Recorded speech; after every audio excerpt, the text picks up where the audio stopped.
Chapter A, Omnichannel Customer Service. In Chapter A, we will discuss specific omnichannel services sought by customer regardless of the channel shopped for and those tied to individual channels. In Chapter 3, we described many changes in consumer behavior. Therefore, omnichannel customer service requires careful planning and execution in order to retain loyal customers. In this chapter, you will be able to learn the customer service planning,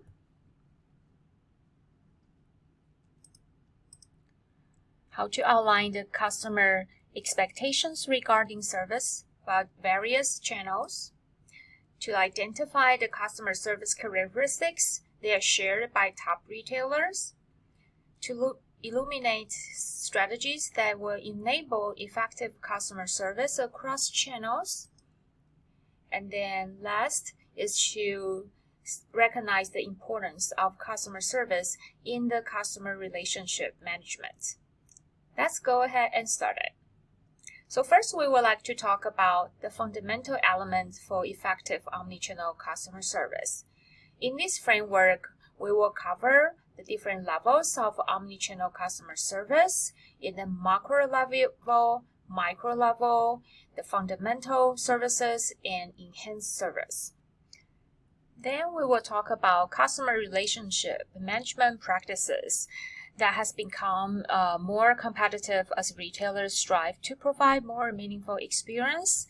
And then we will move into the various payment options as a customer service, such as e-wallet, credit card, debit card, and pay now, buy now, pay later, etc.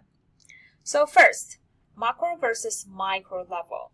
So when we think about the customer service, the macro level services perspective are meaning that the retail in the context of service provided, for example, tailoring service, dry cleaning service, these kind of services in micro level. And the micro views of a customer service perspective define the service delivered to individual customer via various platforms. For example, gift wrapping, in-store jewelry, repair, like a embroidery for customization. These kind of services is the micro view of customer service. And for retailers, especially omnichannel retailers, they also offer basic services and enhanced services. So the basic fundamental services for omnichannel retailer, including like look up the in-store inventory online or using the online coupon in-store, etc. For the enhanced services that should add value to the customer's experience, for example, you may plan a personal shopper event for your customers so that they enjoy the enhanced customer service. So this is not really a new thing because in the traditional retail format, there is a concept called clienteling. So clienteling is the practice of a personal shopping in the brick-and-mortar stores, which including providing extensive merchandise help, and the fashion or technical assistance. And next, we will talk about the customer service in the customer relationship management (CRM) context.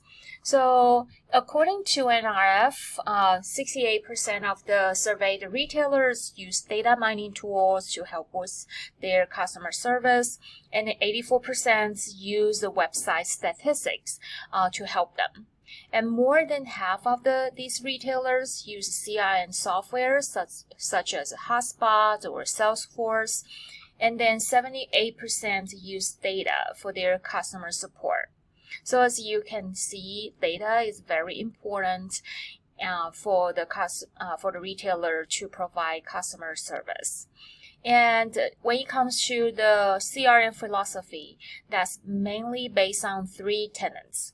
First, know your customer. Second, document the customer behavior in a database so that you can retrieve them and then analyze the customer behavior in a longitudinal view. And then last is to leverage the data to create successful strategies that will keep your customer satisfied. So next we will talk about omnichannel retailers offers various payment options as their customer service. So we are going to go over different payment options.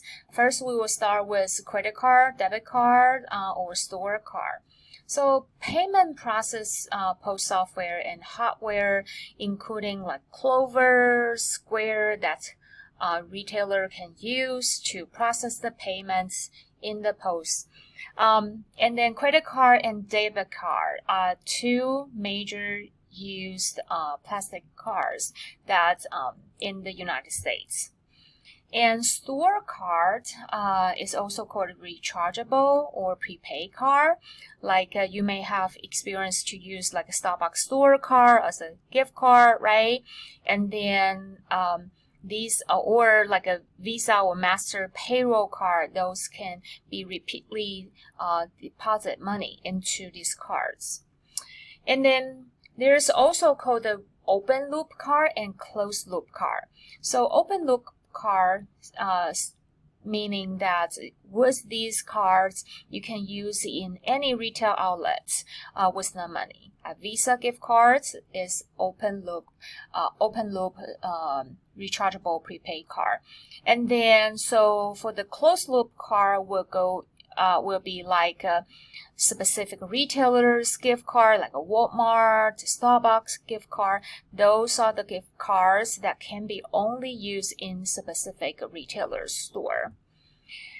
And when it comes to transaction fees, credit card usually charges 25 to 35 cents of fee, and then plus 2 to 3% of purchase price. And for debit card, it's usually cheaper. It's usually fixed rate depending on the negotiation, but then they can be sometimes more than 35 cents as well. But because it doesn't have the 2 to 3% of the purchase price, so it's relatively cheaper than processing credit card. So in the e-commerce payment system, in addition to the credit card and debit card and prepaid card, nowadays they also have the e-wallet, which is payment specifically used in the e-commerce in omni-channel. So consumer will be able to carry the e-wallets inside their cell phone and then be able to use the near field communication technology, or NFC, near field communication, to be able to pay using the POS system. Apple Pay, Google Pay, and PayPal have these kind of offerings. So when it comes to the near field communication, it can also called the proximity mobile wallet. So they are considered as a contactless payment because you don't actually have to insert or swipe the card, and then just approach the your device or card against the sensor, then you will be able to the transaction will be able to process. And then here is a photo that I took in the Retail Big Show in New York. Visa actually have a ring. This is a payment ring that they have this technology that customers can utilize a payment ring to process small payment. And so that's a very cool idea as well. So in addition to use your phone or ring to pay, there's also you can use QR code on consumer's phone to get paid.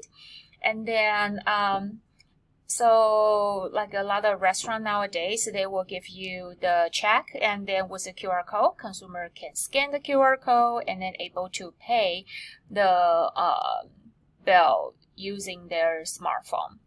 And SMS payments through the text message also is available in some countries, like especially developing countries. Those are usually smaller payments, and they will add to consumers' monthly phone bill. And in addition to the payment system mentioned above, mobile bank or P2P, peer-to-peer payments is also getting more popular, especially for small business. They can use Venmo, Zelle, Google Pay, or PayPal to collect the payment as well. And currently, the top in-store contactless payment system is Apple Pay.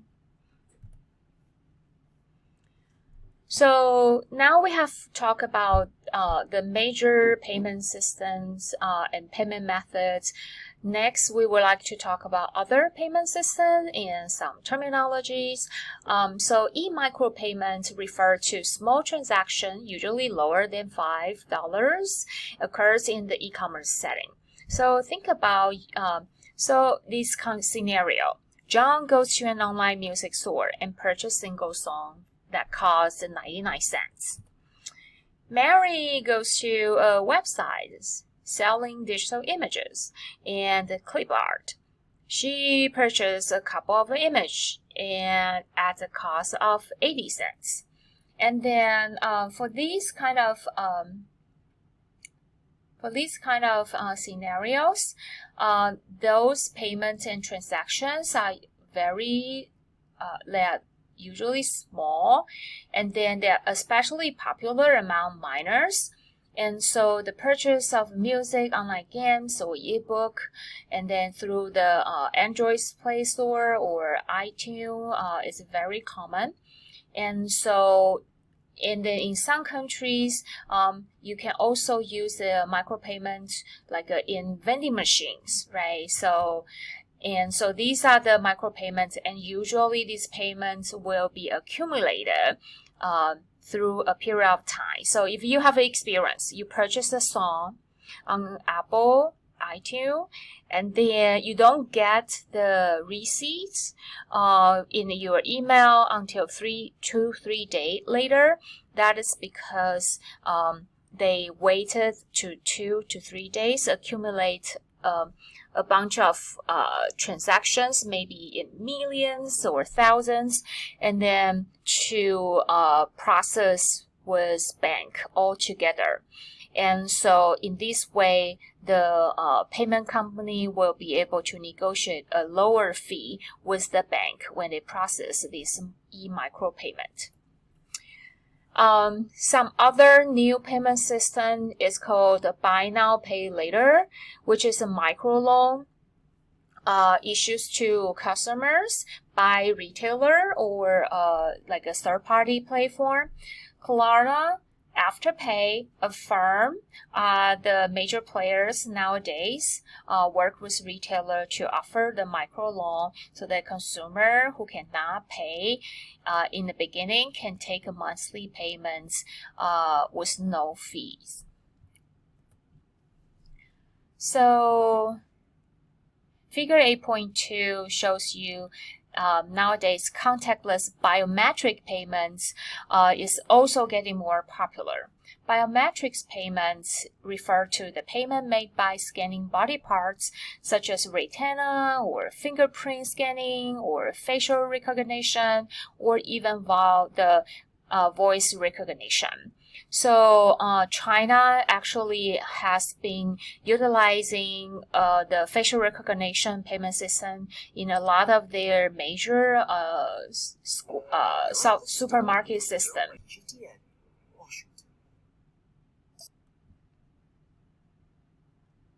Next, we will talk about how to optimize customer service through the cross-channel, in-store, and online services.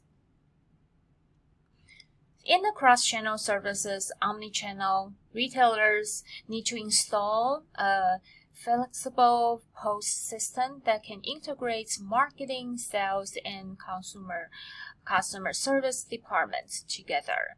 Vet and Shopify has outstanding post solutions for the omnichannel retailers. And also, in terms of cross-channel services, retailers can set up a loyalty program to reward their customers. And several loyalty programs can be set up, including first, the free loyalty programs that gives customer points, rewards, or discounts that can increase their engagement. The second is called the point-based loyalty system. The customer earn points every time they spend money, and then the more they spend, the more reward points they received. The third is called the tiered-based program. The participants are promoted based on the action they are inspired customer to take. And the fourth one is called the Partner Retail Loyalty Program, which is retailer can partner with other company to trade the discount points in the co-promotional campaigns. So other cross-channel service including self-service kiosk. They can either locate in store and online product stock, or complete checkout, or for customer to check prices and more. So figure 8.4 is the Amazon Hub. That is a self-service locker for the package pickup and returns.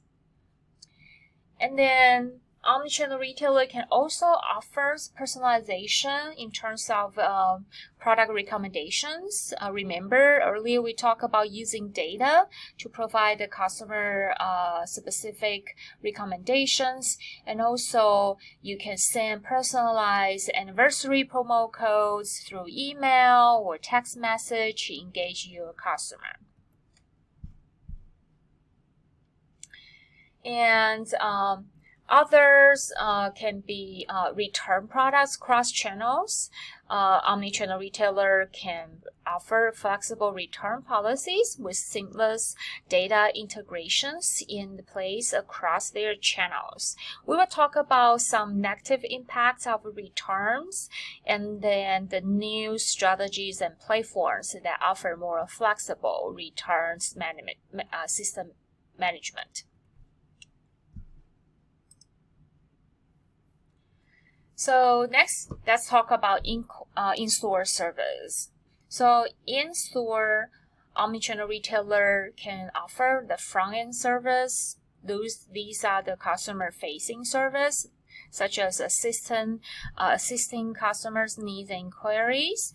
In the back ends, although they are not visible to customer, they are also important, such as alterations and deliveries from the store. And the third is experiential, value-driven features. These are more and more important when you try to attract traffic into your store. These are the aspects that store and events that can create a positive and memorable shopping experience. You can use lighting, layout, store design.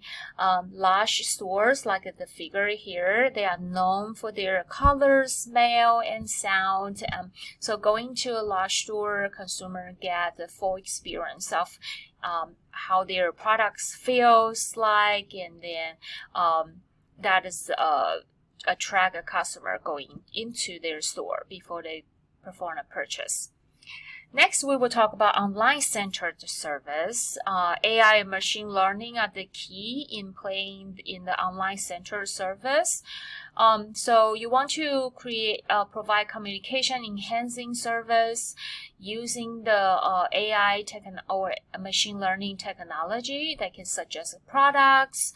They are flattering, matches customer style, and or go well with the item they have in their cart.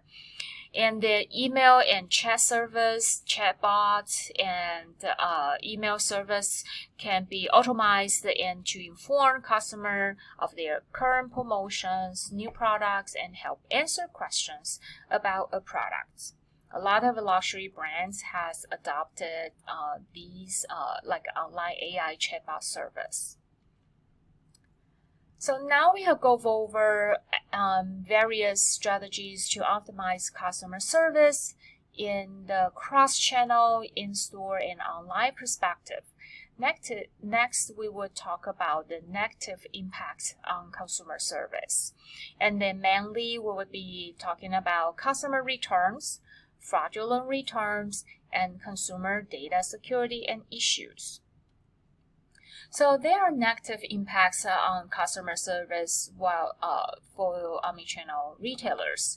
Consumer returns can occur for many different reasons. Therefore, it is important for business to have a strong return management system or reverse logistic. And especially it is very costly, as you learned from the previous chapter, the reverse logistic video, right? And then so the fraudulent returns has also been increased because it's easier. Easy to return online orders nowadays, and so if these are getting more and more, how the retailer can deal with these returns or reverse logistic in an efficient and cost-effective way is very important. So recently, in the recent years, there's return management platforms like Happy Returns and Never has been evolved. And then maybe you have utilized them, especially for Never. They have been widely adopted by large corporations such as Warby Parker, Crate and Barrel, Sephora, Dyson, Gap, Lululemon, among others. So they utilize like a cold store and other stores to collect the return items and then manage the returns in more efficient way. So other consumer negative impact on consumer service, including the data security and issues. So because there are several layers regarding e-commerce security, and then because data are such a crucial asset for online retailers, therefore they are very critical for online omnichannel retailers to deal with these issues. So we are going to focus on the credit card fraud, data breach, and the mobile platform and cloud computing security issues I want you to be aware of. So first, the credit card fraud. Credit card data security and issues has been around, and then especially you probably see news. There's a lot of more like a data fraud and identity theft nowadays. So because for retailers, storing customer data is so crucial to provide them with a seamless checkout system or like a one-click or click-to-pay. However, it is equally critical to establish utmost security safeguard to protect consumers' privacy and information. And so the term integrity, meaning that retailer need to rely on the safeguard the consumer's data, and then also the data consumer provide to them will not be altered in any way by anyone, including the business owners or an unauthorized party. And in terms of credit card fraud, e-skimming is a type of credit card fraud in which credit card information and personal data were stolen from the credit card processing page. So online retailers, to earn consumers' trust, they have to have systematic measures in place to prevent this kind of fraud. And the key tools used in combating credit card fraud including the following.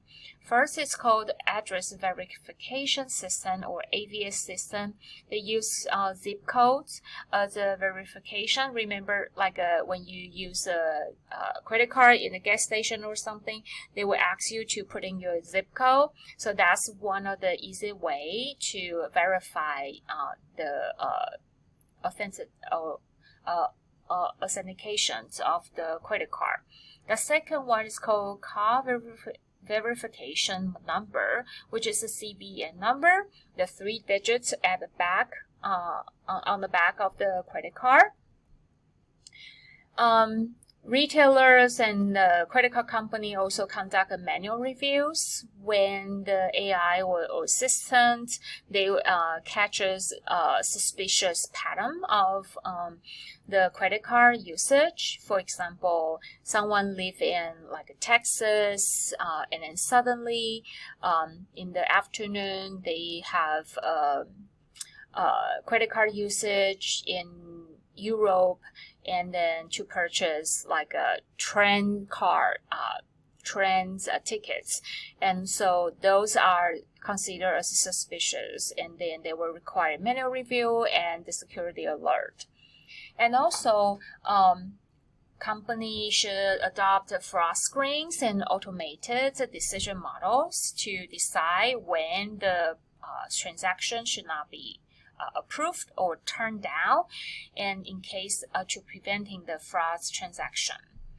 And also, car association also pays authentication service as well, and so that those are common tools.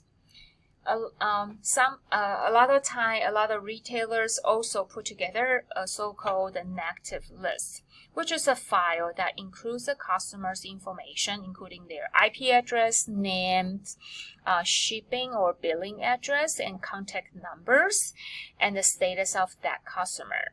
If they notice that a customer transaction matches against this list, and then they will flag if the customer is a known problem. Okay, so next we will talk about the data breaches. So data breach occurs when cyber criminals have used the malicious code on the POS systems and steal the data from them. And so there are malicious code or ransomware can be used, or Trojan horse programs that are designed to destroy the computer system and the server, the data on the server, in exchange with money. And so other security issues involved with the mobile platform and the cloud computing security. So as more and more companies are processing mobile payments and then also store their data in the cloud service, hackers can use bots and automated scripts to steal payment details on the mobile apps and website. And or they can redirect a customer to fake shopping carts and then make them to pay the payments in there. And then for cloud customers, the service customers are responsible to protect their data from threats and controlling its access. However, the retailer is in charge, should be responsible for the data stored on the cloud. So case study 8.1, we illustrate one of the most famous, or most known data breach case from Target. Target had been established more than 100 years. In 2013, they faced a massive data breach of their credit card and debit card information of 40 million customers. And then these data frauds cost Target over $15 in the technology investment and the settlements with the victims of the security breach. I remember in 2013, I was also a Target member and loyalty member. And then because of this data breach, the next month after they make it known to the public, I received a new credit card from my bank. So that will cost the money, and then the bank sued Target for those costs as well. So in summary, In Chapter A, we went over the framework of customer service planning for omnichannel retailer. We also illustrate customers' expectations about service in different channels. The customer service characteristics, they are shared by top retailers, and the strategies enable the effective customer service across channels. Last, the various customer service practices in the context of customer relationship management. So in discussion board, please read the case study 8.1 and answer the discussion questions included. Please make a post and reply to 2 other students. Thank you. I hope you enjoy Chapter 8.